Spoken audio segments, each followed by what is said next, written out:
massive crag. Now in the distance, faintly, you will see another hill with a little needle-shaped monument.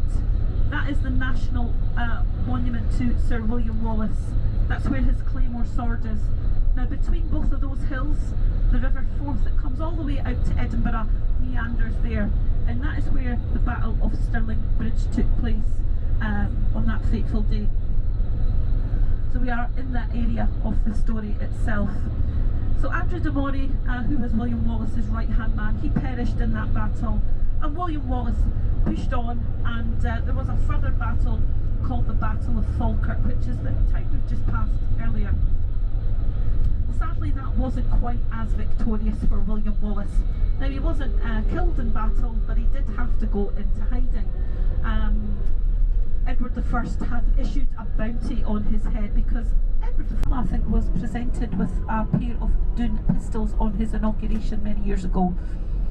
But what's also famous for is its castle. So Alan, if you could go a little bit slow over the bridge, if you could look up to the right. Now Doune Castle is actually being used for a number of filming locations. Who wrote Fawlty Towers were also part of that gang. They're in the film Holy Grail. And apparently this hotel and another hotel down in Torquay is where they got the idea for Fawlty Towers. So I don't know what was going on in that hotel. If you've seen Fawlty Towers, it was absolute mayhem. And I do wonder if they had a waiter called Manuel. That would be interesting. So yeah, I don't know what the hotel's like now. We'll have a look at TripAdvisor maybe and see. But yeah, that's apparently where they got the inspiration for the series Fawlty Towers. If you haven't seen Fawlty Towers, I would highly recommend it if you like.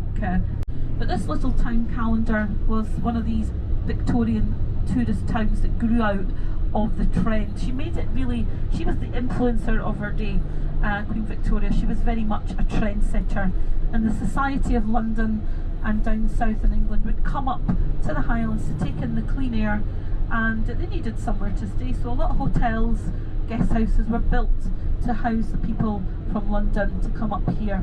So she very much was the trendsetter when it came to Scottish tourism. So really Alan and I have got Queen Victoria to thank for our jobs.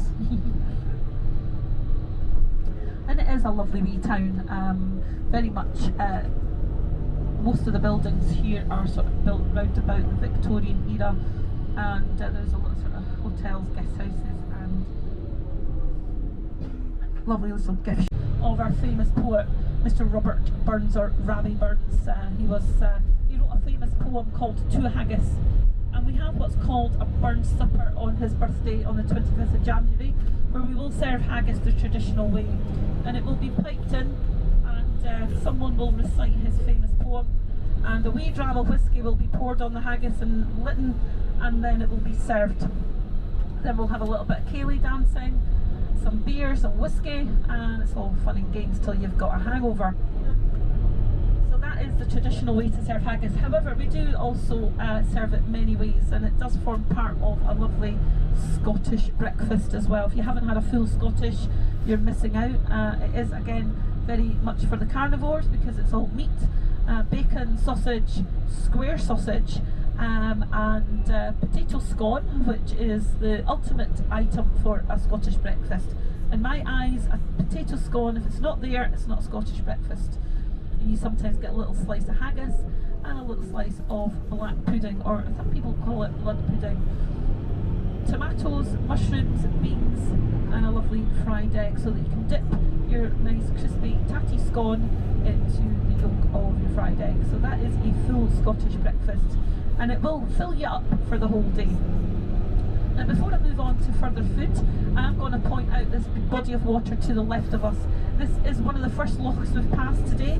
It's called Loch Ness, and it's one of 31,000 lochs in Scotland. That includes lochs, which are small lochs. So we have a lot of water here in Scotland, as you're aware.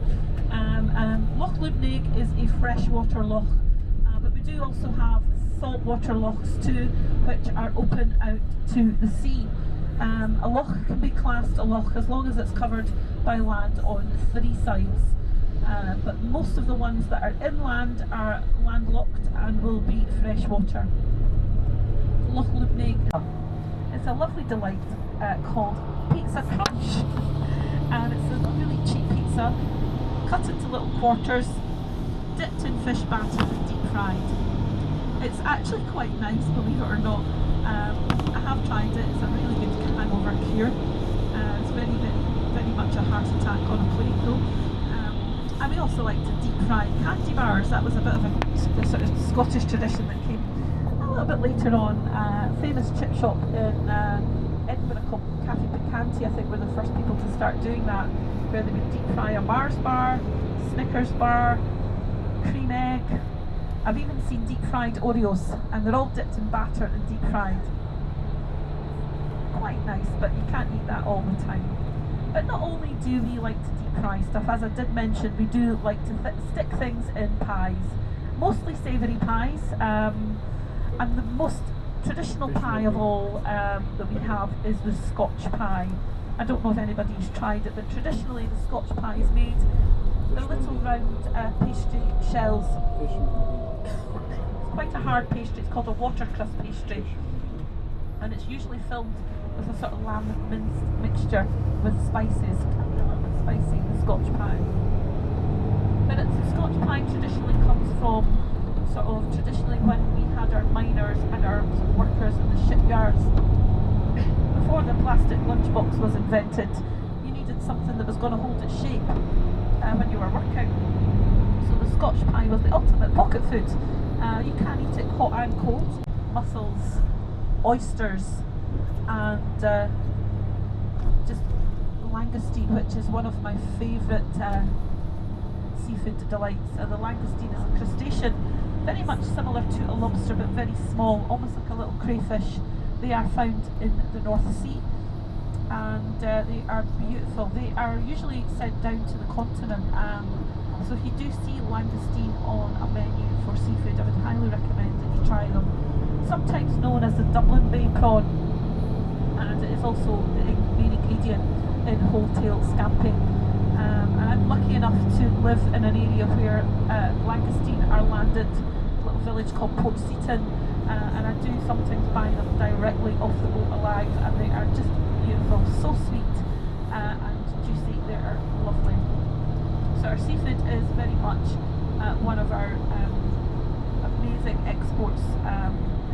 The oysters, the best oysters that you'll get in Scotland are usually from Loch Fyne, and the finest oysters are from Loch Fyne.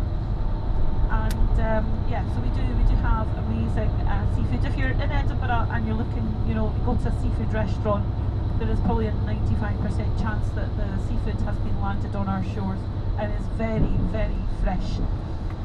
We do beautiful salmon as well.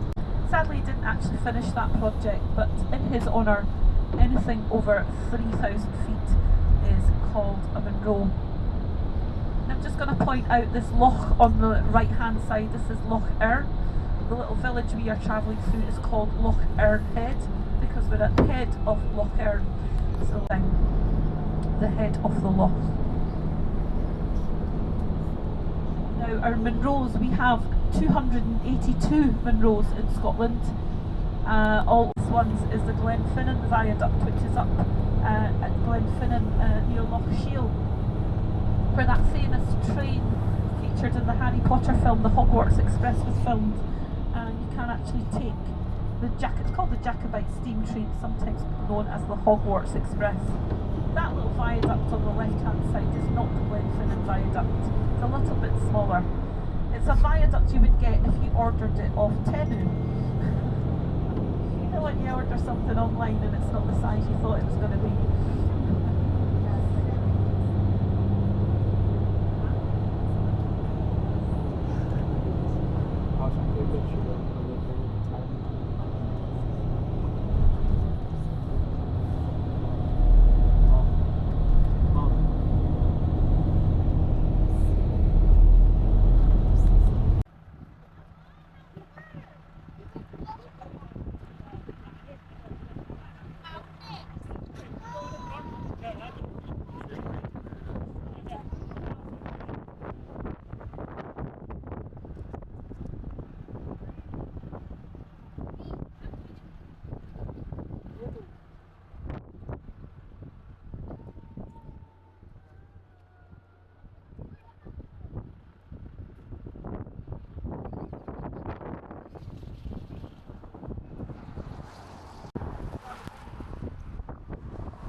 There it is, up there.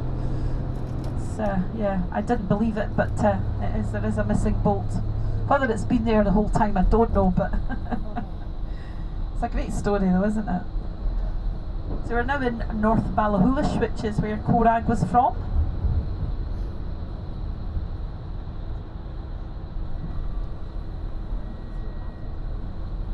Don't think the sheep are liking the rain, they're all sitting down in the field to keep dry. So this is Loch Ness. Now Loch Ness is a saltwater loch, it's open to the sea. It's a very, very big loch, and out sort of on the left hand side of Loch Ness is the pass that takes you out to the Isle of Mull, and on a clear day you can actually sometimes see the mountains of Mull, which is one of our Hebridean islands on the west coast. We've got Mull, we've got Skye, we've got Barra, we've got Uist. Beautiful, beautiful islands on the west coast of Scotland, all the way up to the Outer Hebrides where we've got Lewis and Harris. That's all on the west coast.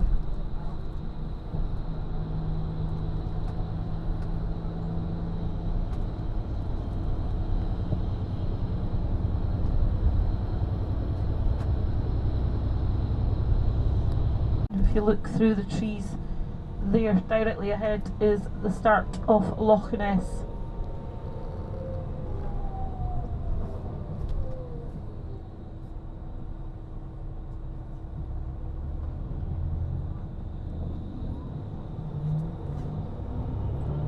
So as we come through the town centre, when we come over this third swing bridge, if you look up to the left hand side, you will see this staircase for boats. It's like a set of lock and keys where we'll flood the chamber to rise the boat up and bring it back down.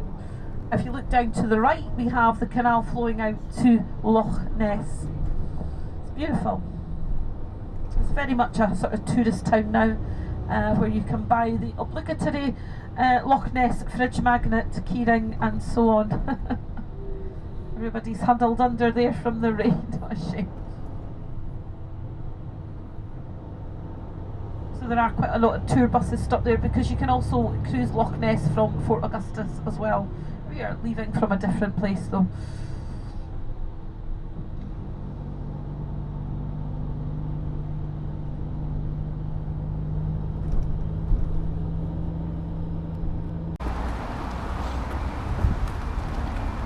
£1 million, find it.